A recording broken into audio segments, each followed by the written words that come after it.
just referred to him like that. However, Baloyi disputed his assertion.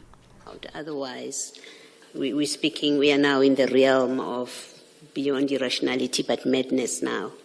If you're just sending texts without any reason to think that the person you're sending it to will know and understand who you are talking about. So you knew that Mr. Msibi, I think it is Mr. Msibi, you knew that he would know who you are referring to when you say number one. And that's it. It's improbable. It's false, in fact.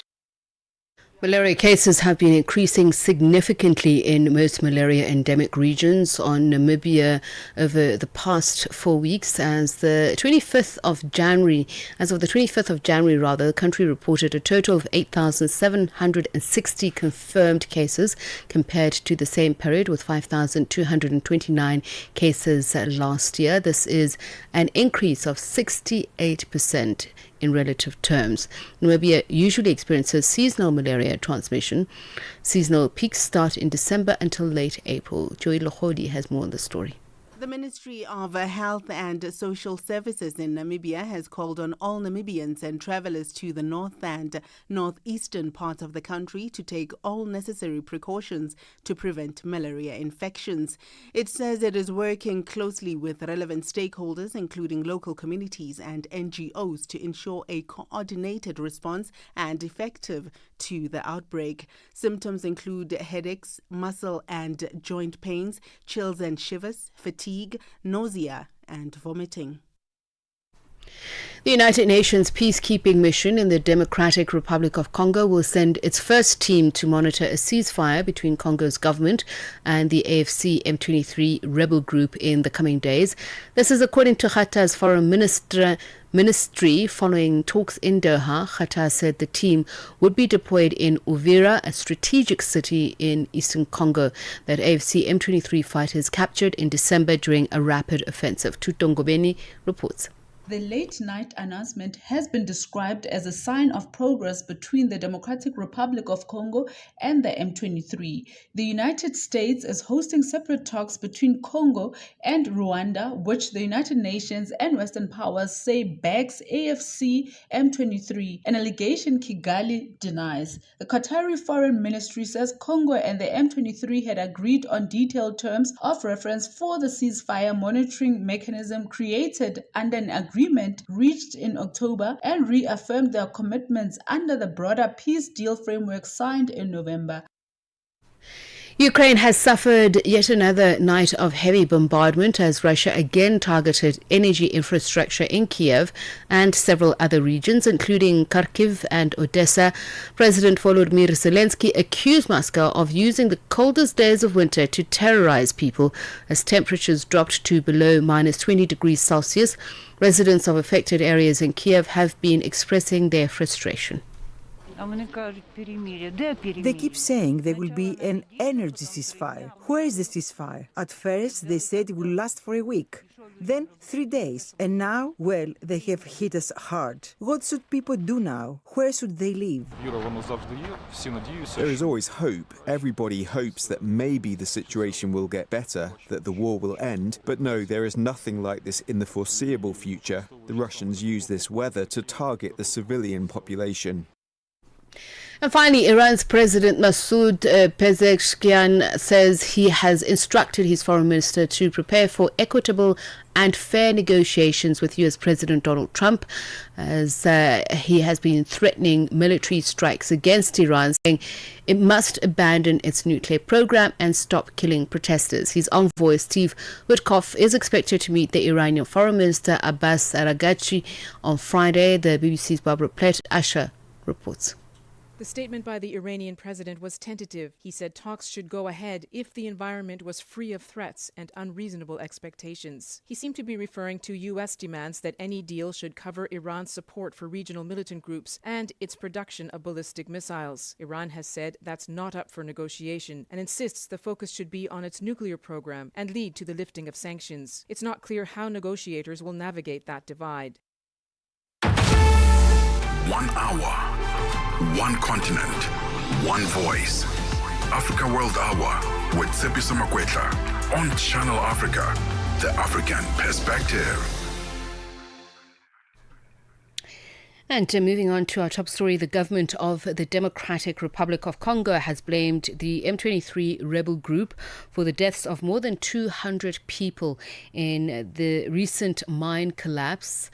In a strongly worded statement, the Congolese government said it had prohibited operations at the Rubia mine, with illegal mining continuing in the area of Rubaya. M23 rebels seized the town in 2024 and have since then continued to illegally mine coltan, a mineral used to make mobile phones and computers. For more on this, we're joined on the line by independent journalist in Goma in the DRC, Jafar Al-Katanti. Jafar, very good evening to you. Thank you so much for taking the time to speak to us. Can you please bring us up to speed on this mine collapse? Let's just first start with when it occurred and what the death toll is so far. Thank you.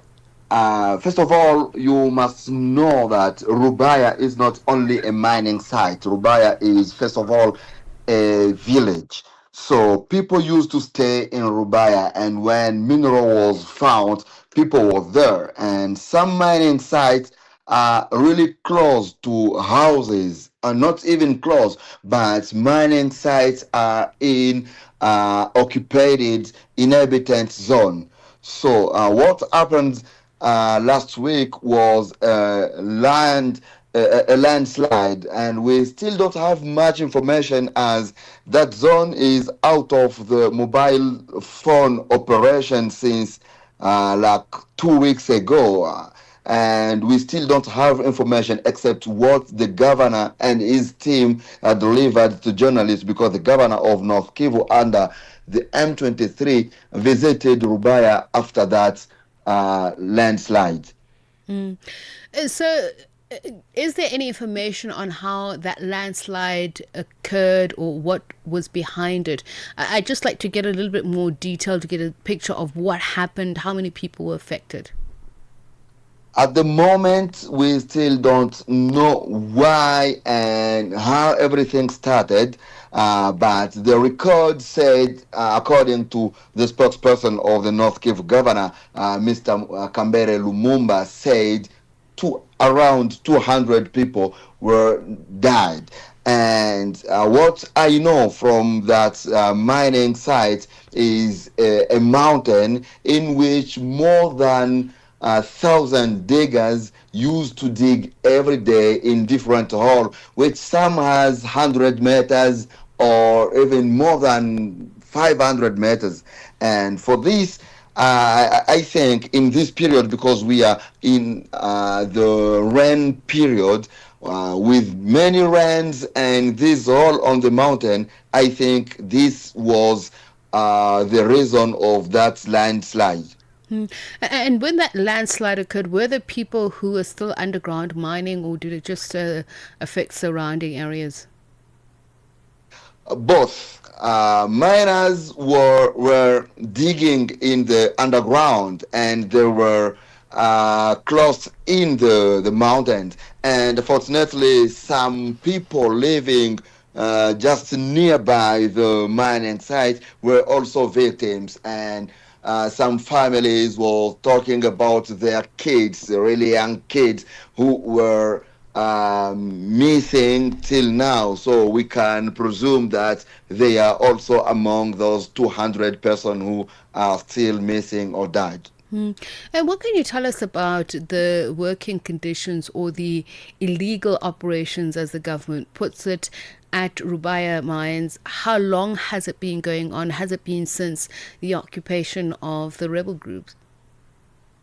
I can't confirm that it's an illegal mining in Rubaya, but to be honest, that mine is operational since decades. And 2 years ago, the government of DRC decided to close it, not because of the security of the mine, not because of the conditions, but because of a problem between a company and some locals, artisanal diggers.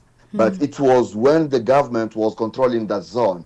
But when the AFC M23 took the control of the zone, the government is not anymore controlling the zone, diggers went back, started digging. So the conditions of working in that mine are similar to conditions of all other mines, and Rubaya doesn't have only that mine because all the city of Rubaya is rich in coltan. So the conditions are really weak because they don't have any security when working. They don't have helmets, they don't have glands, they don't have anything, not even electricity. So they are facing all terrible life underground.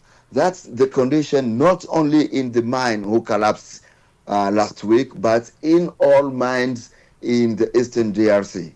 And that's what I wanted to understand, the broader political and security conditions in the area. As you say, since the government lost control to M23 of that area, it is M23 that has continued to mine the operation. Government obviously says what is happening there is illegal mining. That is what the government says. You say because the M23 is in control, they have continued mining as they are in control. But I also want to understand who then has been allowed to mine the area, and where do the proceeds of the coltan go? Does it fall under M23 coffers, or do we understand if there are any other non-state actors who are benefiting from the mining there? On my side, I can't know because officially there is not any company operating on coltan mine in Goma here, because Goma is the hub of the Eastern DRC. Everything passes via Goma. And here in Goma, since more than 2 years, there is no any mining company opening its doors. But what I know is that people are still digging in Rubaya. Where pass, where go, who pay, I don't know. And no one can give you any answer here in the city of Goma. That's a fact. And saying that it's illegal mining, that is political because it's not AFC M23 who is digging, but locals, the digger who were digging during the government period are the same continuing digging now. And these diggers know where they sell their minerals to leave them out of the mining site. Okay. So what about the rescue and retrieval operations? Do we know where that is? Have there been a recovery of bodies? Have there been burials that have been conducted? We're still waiting for any information from authorities. As I told you before, we are not in permanent communication with people in Rubaya, as the zone of Rubaya is out of phone service since a week or more than a week.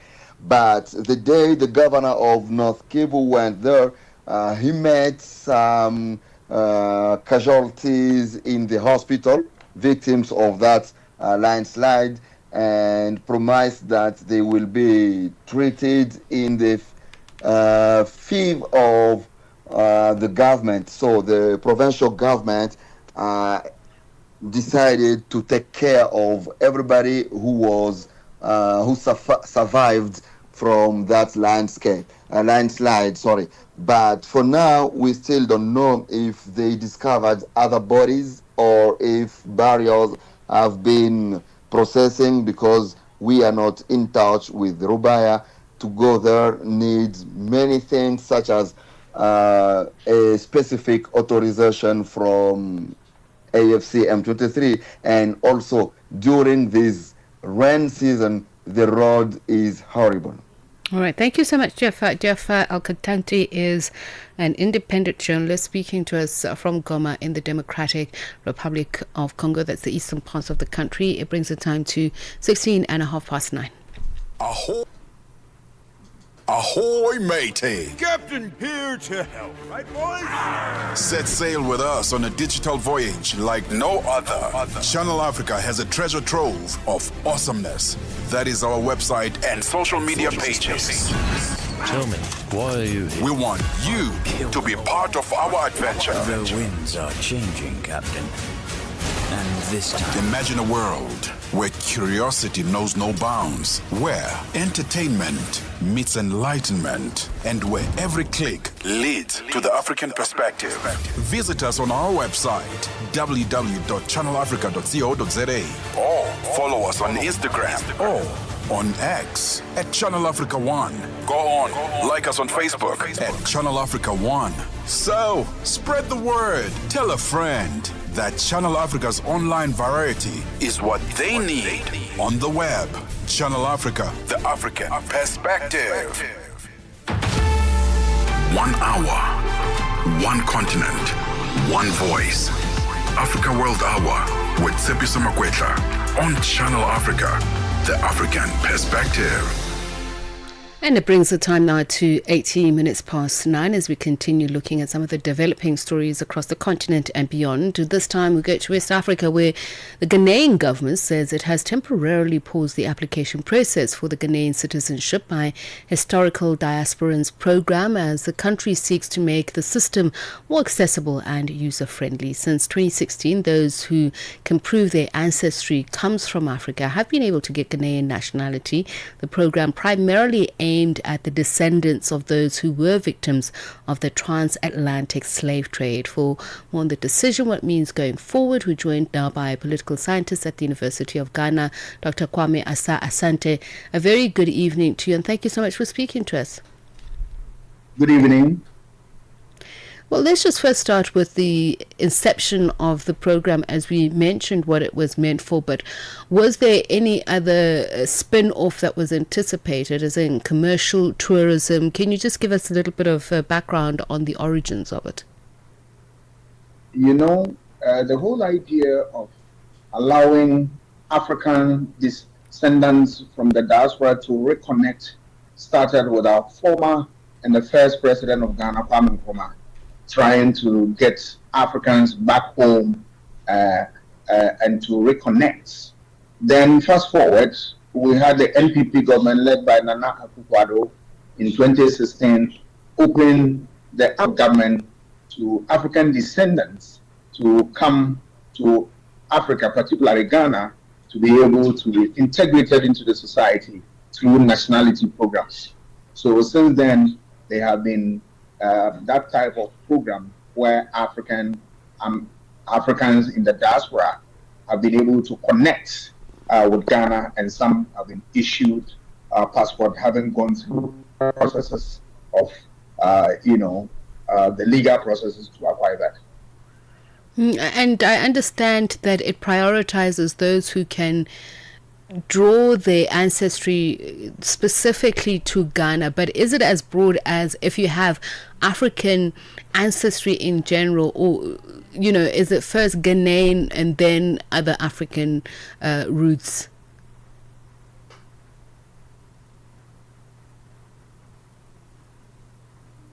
Dr. Asante, are you still with us?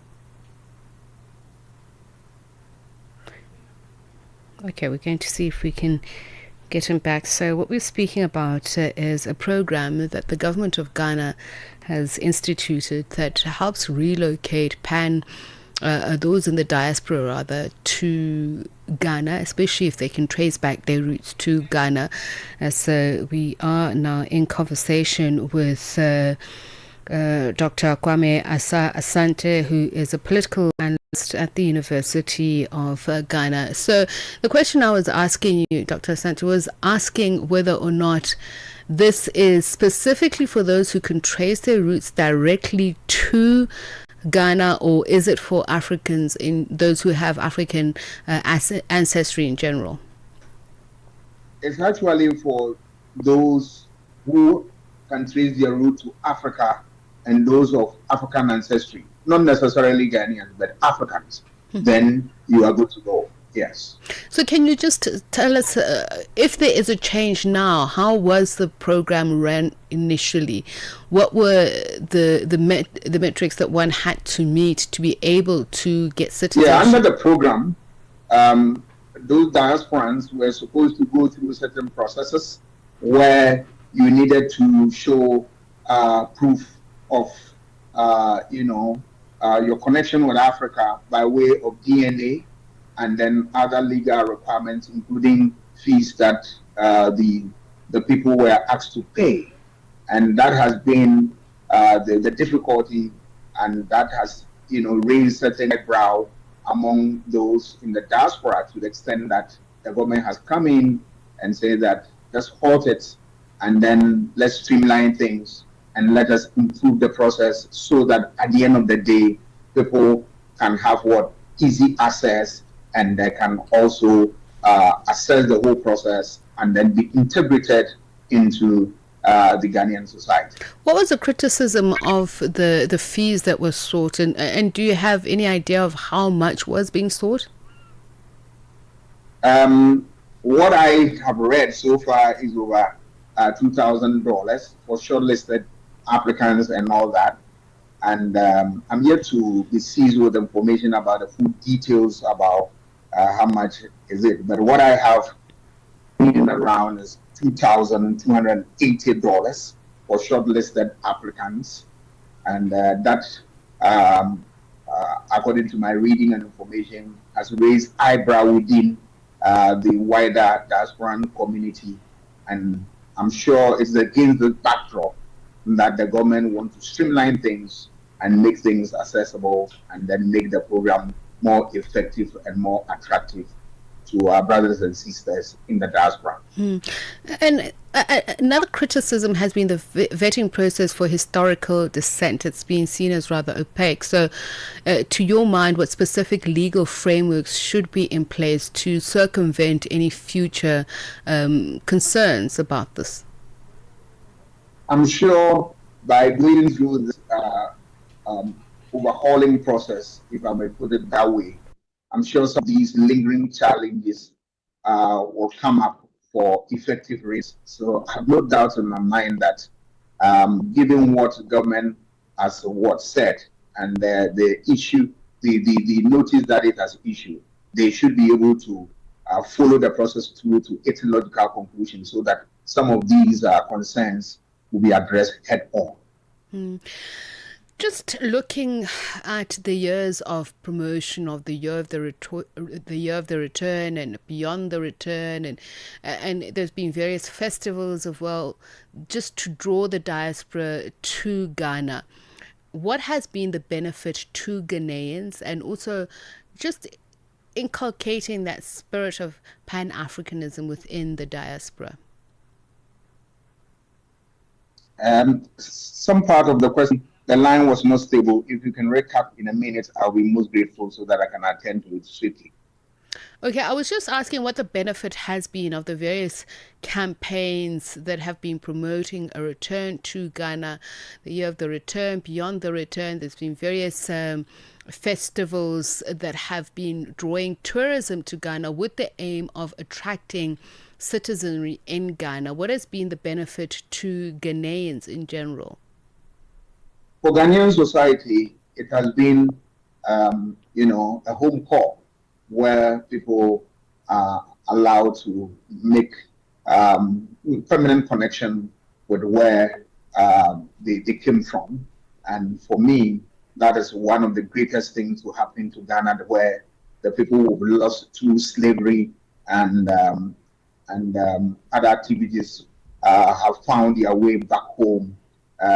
A warm welcome with them, and you will see how families are very happy, and society is happy that, after all, we have not lost our people. They are back, they are with us. That's one thing. Another thing is obviously the economic benefit, which has manifested itself in investment, and other economic activities, which will also further the frontiers of economic life of people in Ghana. But of course, the cultural exchange that some of the rich culture of our people will have lost as they get integrated into our society, we are going to experience them and we'll have them back. So it is more of a very sober and reflecting exercise. We're trying to reconnect us to our past, of course, our bitter past, and then the way things are happening. It is a very interesting that sooner than later, if this program proceeds as I'm expecting successfully, we have more of our people coming back to connect with their base, and then we'll have a solid family and a solid society. Thank you for speaking to us. That is political scientist at the University of Ghana, Dr. Kwame Asante. It brings the time to 27 minutes past 9. Get Channel Africa on DSTV Audio Bouquet. Channel 802. At 27 minutes past 9, we continue with Africa World Hour. This time we look at rising tensions in Malawi between the government and private maize traders. This is because of falling domestic maize prices, which are pushing traders to defy the export ban, in which in the search of better returns on regional markets. The ban by the authorities was meant to ensure that Malawians have access to low maize prices. As George Mango reports from Blantyre, various traders say they are selling their maize at a loss locally, unlike in foreign neighbouring countries.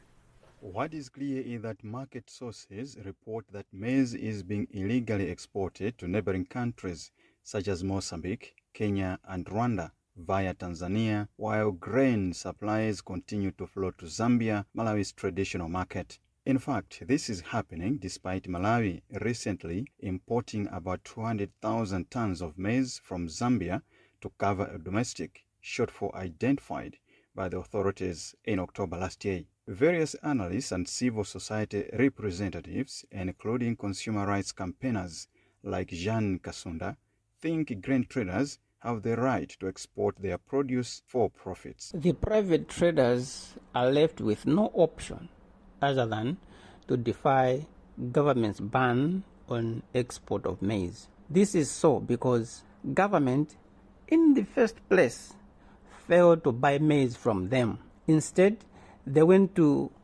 import maize from Zambia, which was very bad. Secondly, they called for local traders to sell their maize to NFRA, but they only bought a portion of the maize and then they stopped, saying they don't have money. Now, where do these people going to sell their maize? And remember, last farming season, production costs were very high because inputs, especially fertilizer, the prices were very high. However, Malawi authorities have reiterated their commitment to strictly enforce the export ban, citing the need to safeguard national food security. 2 weeks ago, authorities seized 3 trucks carrying a total of 90 tons of maize that were being smuggled into Tanzania through unofficial routes in the border district of Mchinji. Some citizens are, however, happy with the maize export ban. Brave Mwenda is one such citizen. We are currently facing food shortages because of some climatic change and also flooding and also El Nino, which hit the country over the past few years. So now, in addition to the food shortage situation, the maize which is available on the market has increased so that most of us, we can't afford to buy. The prices are high at unaffordable prices which we cannot able to buy. So I wish this maize could have arrived in the country sooner than later, because otherwise we will die of hunger. That aside, the Grain Traders Association of Malawi has since criticized the lack of government maize purchases on the local market. The association argues that without budgetary funding, traders are left with limited options. President of the association, Grace Mijiga Mohango, said meaningful state purchases are unlikely before the national budget is approved, making exports, despite their risks, one of the few ways for traders to avoid losses. Recently, Mohango also wondered at the decision by some other players to start importing maize. They would have engaged the private sector for two simple reasons. One, it's the logistics. Secondly, it's the financing. It's almost impossible. Traders and maize consumers who still think maize is a staple food crop in Malawi call for a more flexible approach and regulated exports once national food requirements are assessed, potentially through a quota-based permit system. Other players suggest promoting maize processing into flour or animal feed, while warning that the prevalence of informal trade makes full enforcement of the export ban increasingly difficult. George Muhango, Channel Africa News Planter. And moving on now, Ugandan human rights activists have welcomed the dismissal of a criminal case against an unnamed 25-year-old man accused of committing aggravated homosexuality. The matter was struck off the court roll on Monday, 2 years after the man was remanded in police custody for the crime, which carries a possibility of a death penalty if found guilty. The East African country enacted the Anti-Homosexuality Act in 2023, defying pressure from Western governments as well as local and international rights groups. For a look at what the accused have gone through in the past 2 years, we are joined now on the line by his lawyer, Douglas Mawadri. A very good evening to you, and thank you so much for speaking to us. Good evening. So let's just first start with the court case. Can you just give us a culmination of events that led to the verdict today? Firstly, thanks for this call. The accused person was arrested. Is the first person to be arrested shortly after the Anti-Homosexuality Act 2023 was enacted. So this is one of the first person who was arrested, and his arrest culminated a number of pressure. First of all, from within the LGBT community to the government of Uganda and other groups to be able to have this act struck off, and ultimately this individual was arrested, and he has been undergoing trial ever since 2023 until 2024 when he got bail about 350 days after when he was on remand. And so that, in other words, we look at it as a pre-trial detention, which he has already, served the sentence for the 350 days, and so upon getting bail, he has been going for his hearing until yesterday when the court actually discontinued his trial. And what were the reasons for discontinuing the trial? The reasons were that we made an application to court about whether or not a person who appears to have suffered mental health arising from his long-term detention in prison stand trial.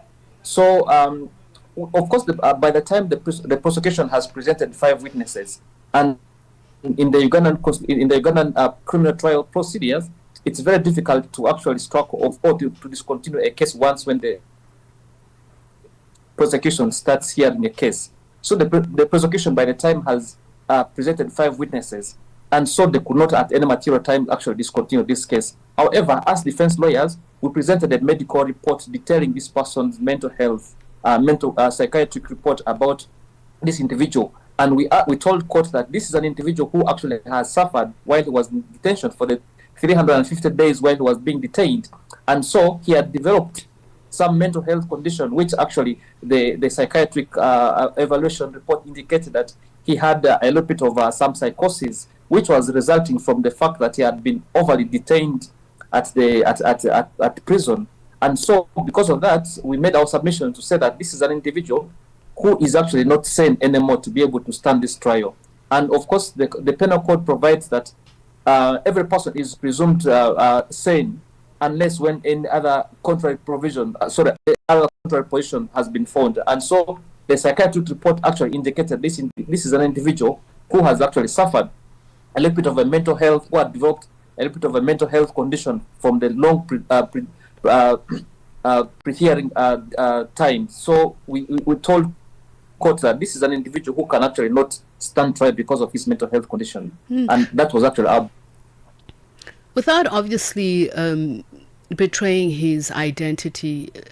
Could you just give us a little bit more detail about the events leading up to his arrest and his detention, how it has led to a deterioration of his mental health? From what we gather from his family members, this is a person who actually has been doing some casual labor in a city in eastern Uganda, and so ultimately he got arrested and was detained. And his arrest was actually, there was no complainant in this case. He was actually arrested by a police officer, and so the police officer in this case was the complainant in this particular case. So they brought the victim, which is actually his partner, to actually testify against him. So and so that could actually it indicates that his arrest was simply orchestrated by the state itself, because there was no complainant in this particular case. The complainant is actually a police officer. The only thing was that there were other information, for example, medical reports that actually indicated that it may not necessarily even be true, but there was a medical report, but also there was some information that were gathered both from him and also the victim, and ultimately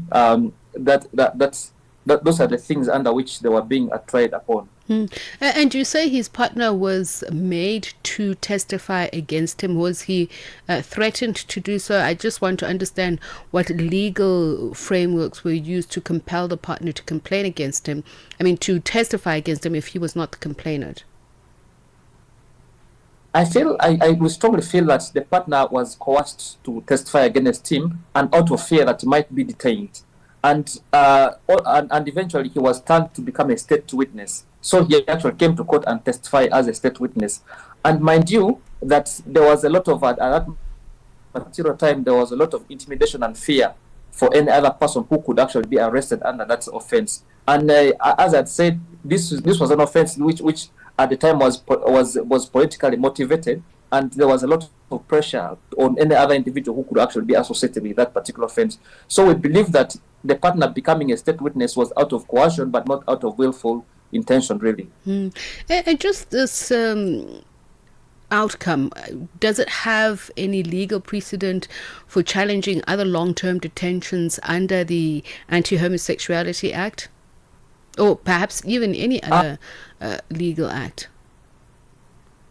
Yes, absolutely. We looked at it in quite a number of things. First of all, we look at it in a sense that people are being actually forced to give statements at police, and both even at police or even at court, not willfully but out of coercion. But also the other important part of it is that people have been, many of these LGBT community members that have been arrested have been subjected to a lot of torture, both during trial, but also during detention itself. And people are being held in detention for quite a long duration of time. And for this time that people are being held in detention, they are being subjected to a lot of torture, even by even the inmates within the prisons, by prison officers, and shame. And so most of the suspects tend to develop some kind of condition, which is, I would like to say mental health condition, but they tend to develop some sense of fear of the state, but also the people around them, and also courts. So we feel that this actually case would kind of set a precedent in respect to trying persons who are unable to understand procedures around them, but also more importantly is people who are being coerced to give statements to police, and also to against their partners against their own volition. So I would like to push for this particular case to indicate that people should at not mature time be forced to give statements against their own will, and some of these people actually give these statements at police while they are being coerced, and they are being beaten without any guidance of any lawyers guiding them in when they're giving these statements. And so we feel that we should advocate for individuals to give statements at police when they are being guided by their advocates where necessary, and if not, such statements should actually be struck off on court records. Thank you so much for your time, really. Douglas Mawadri is a lawyer of a 25-year-old Ugandan man who was charged with aggravated homosexuality under the Anti-Homosexuality Act in Uganda, whose case has now been dismissed due to mental illness. It brings the time to 19 minutes to 10. Conversations are happening, and Channel Africa is at the heart of them. We tell the African story with clarity, pride, and purpose, reaching audiences that matter to your brand. Partner with us and connect your business with listeners across borders in multiple languages and markets. For partnership opportunities, sponsorship, or sales, email us at partnership@channelafrica.co.za. Channel Africa, the African perspective. Africa World Hour, unpacking global headlines from an African perspective. Now let's continue with Africa World Hour. South Africa's housing crisis, climate vulnerability and rapid urbanization are under the spotlight at the IBT Presidential Summit. The summit, held ahead of the State of the Nation address, is focusing on innovative building technologies as a way to deliver faster, safer and climate-resilient human settlements. President Cyril Ramaphosa delivered the keynote address at the first day of the summit. Our reporter, Lebogang Mabange, attended the event and filed this story. The IBT Presidential Summit, currently underway in Johannesburg, South Africa, has brought together government, innovators and investors to rethink how South Africa builds its cities and communities. At the center of discussions is the need to move beyond traditional construction methods to meet the country's growing housing demand while responding to climate change. President Cyril Ramaphosa says access to adequate housing is a constitutional imperative that requires new ways of thinking. The right to adequate housing must not be the sole privilege of those people who have money. It is an aspiration for all that our Constitution compels us to progressively realize, that there shall be housing.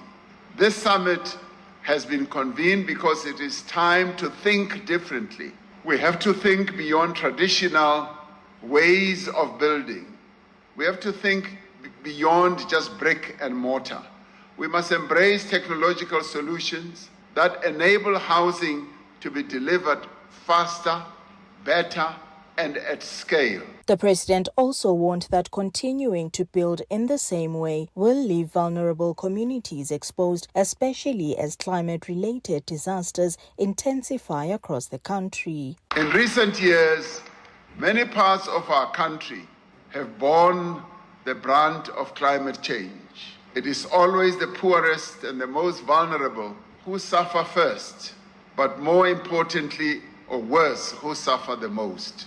If we continue to build in the old way, on the same land, with the same vulnerabilities, using the same methods, the same materials, then we are not solving the housing challenge. But we must make a change. And this is a time when change must happen. Government says the pressure is being driven by rapid urbanization, with millions of South Africans living in informal settlements, often located in high-risk areas. Human Settlements Minister Thembi Simelane says the scale of the challenge is now clearly mapped. So South Africa is urbanizing at a very rapid pace. By mid-century, it is estimated that 80% of our population will be living in urban areas. So too often this growth manifests in informal settlements located on the floodplains, unstable slopes, and environmentally degraded land, placing the poorest household directly in harm's way. Honorable President, currently we have mapped all our informal settlement, and we can say to you we have got 4,075 informal settlements in South Africa. Provincial leaders say innovation is key to ensuring safer and more dignified housing outcomes. Gauteng Premier Panyaza Lesufi says the summit represents an opportunity to turn innovation into real change on the ground. We feel happy and excited that we are in a room with innovators, creators, and those that are prepared to invest not only their skills but their resources to make a better South Africa. We are not only excited that we are in the terrain to ensure that human settlements become better. We can't be in a society where people still drown in water. We can't be in a society where people still struggle to get a better house. We can't be in a society where people will face fire when we've got innovations that can stop fire. The IBT Presidential Summit continues on Wednesday, February 4th, with discussions expected to shape policy direction ahead of the State of the Nation address. Reporting for Channel Africa, I am Lebogang Mabange in Johannesburg, South Africa. As the Commission into Police Investigations meddling in South Africa continues at the Madlanga Commission, a senior forensic analyst in the police service, or SAPS, who authored the ballistics report in the Armand Swart murder case, has charged that the inaccuracies were erroneous and not aimed at sabotaging the case. That's in response to evidence last year from Witness B, one of the investigators in the matter, who alleged that the report was manipulated to derail the case that implicates alleged cartel member Katiso KT Molefe. Sbahle Mota reports. SAP's senior forensic analyst, Captain Lawrence Makgetle, has poured cold water on the claim that he deliberately manipulated the ballistics report into the murder of Vereniging engineer Armand Swart. Makgetle testified that the report contained typing errors, but it was not aimed at negatively impacting the case. I can safely say those were typing errors, and those typing errors were supposed to be picked up at the reviewing process, but was not picked up at the reviewing process. I cannot indicate as to for what reason, but I can say it amounts to work pressure as well. Evidence leader, Advocate Debo Homosikili, put it to Captain Makgetle that the errors made on the report risk the potential success of the investigation. So I'm saying to you, the document that you handed as a report of the outcome of the work that you were showing us that you did not give a positive link. That's why there was a need for you to rectify it or to amend as it were. That's a simple proposition, and I think you already... Yes, I accept that, Commissioner. Makgetle's testimony further highlighted the shortcomings of the forensic labs in the country, which are said to be facing demands that outweigh the resources. And I will believe that those errors that the Council is leading me with falls within this category. So it cannot be incompetence or deliberate. What is the other one? Negligence.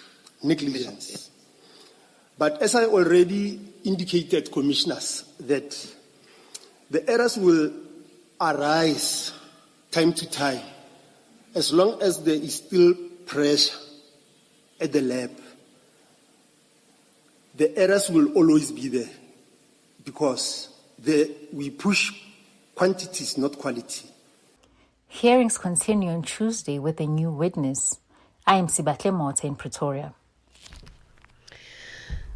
Celebration of a robust partnership between Uber Eats and the Gauteng Department of Economic Development, which sought to uplift township-based entrepreneurs through digital transformation, took place in South Africa's township of Soweto earlier today. The public-private collaboration has seen the digitization of more than 2,000 businesses and the creation of nearly 8,000 income-earning opportunities. Ntlantla Mahlango reports.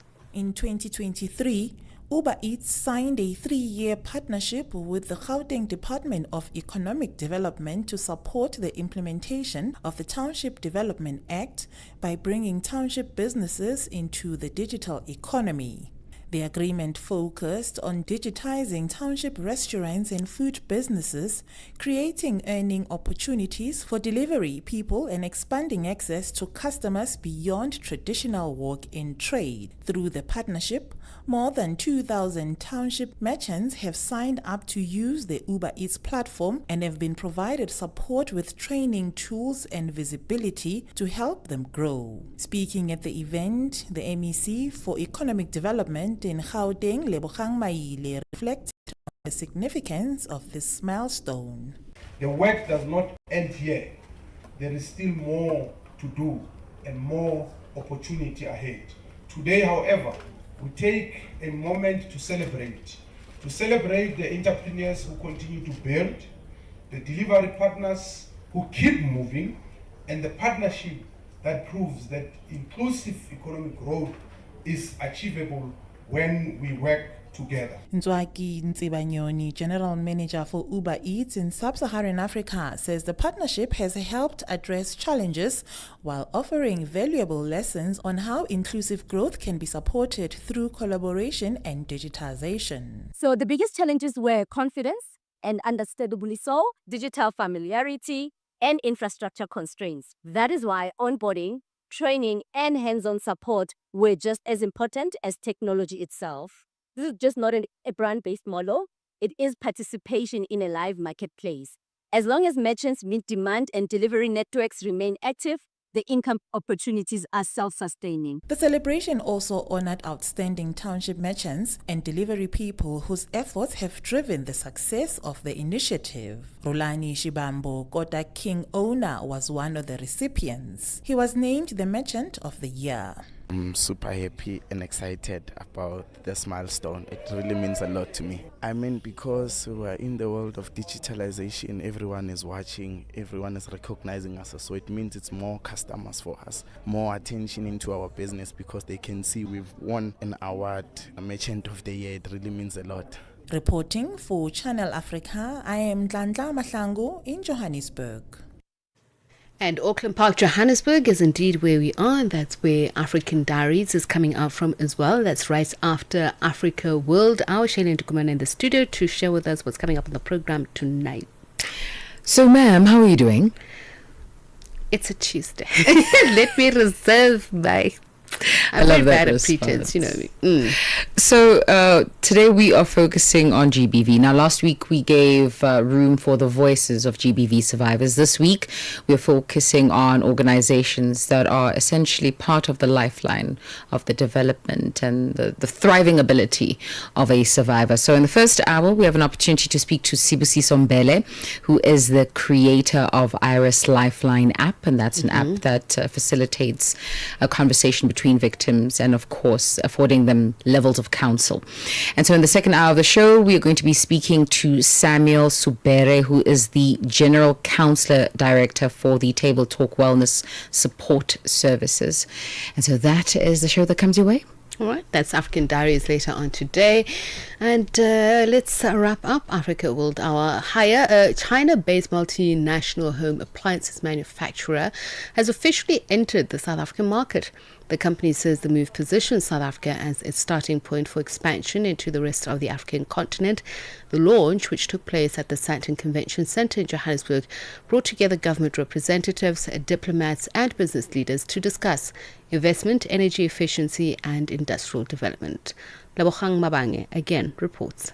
South Africa's market size, regional influence and economic profile were cited as key factors behind Haier's decision to launch locally. Addressing attendees at the launch, Jeffrey Lee, Senior Vice President of the Haier Group and Chairman and CEO of Haier Smart Home, explained why the company identified South Africa as its entry point into Africa. Well, actually, South Africa has great potential, and because for the following reasons. And first of all, South Africa has a population of 60 million, and the average GDP per capita is around $6,000, which is also among the best in Africa continent. And so in the future, it will have a great potential. And that's why we put South Africa as the first stop to enter into the African market. And besides, South Africa is also a member of SADC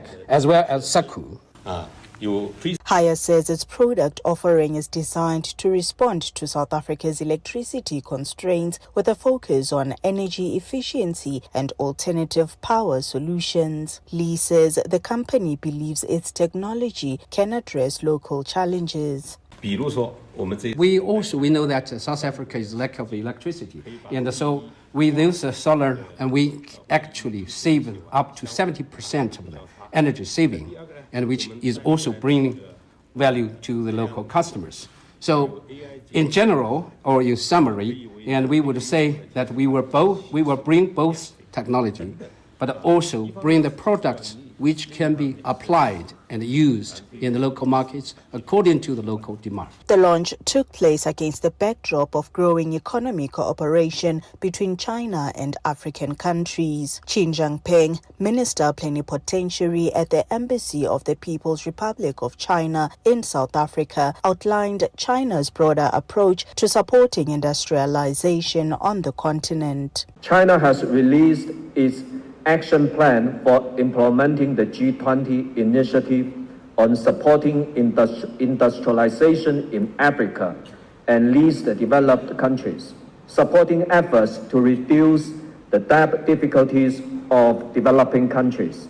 Together with South Africa, China has also proposed the initiative on cooperation supporting modernization in Africa, demonstrating China's firm commitment to Africa's modernization and industrialization. From a provincial government perspective, the investment was framed as part of efforts to strengthen local manufacturing and integration into global value chains. Vuyiswa Ramokgopa, member of the Executive Council for Agriculture and Rural Development in the Gauteng province, says the entry of global manufacturers can contribute to long-term industrial growth. This occasion is not simply about a change of ownership nor a financial transaction measured by balance sheets. It is a strategic industrial investment that deepens South Africa's manufacturing base, strengthens localization, and embeds our economy more firmly into global and regional value chains.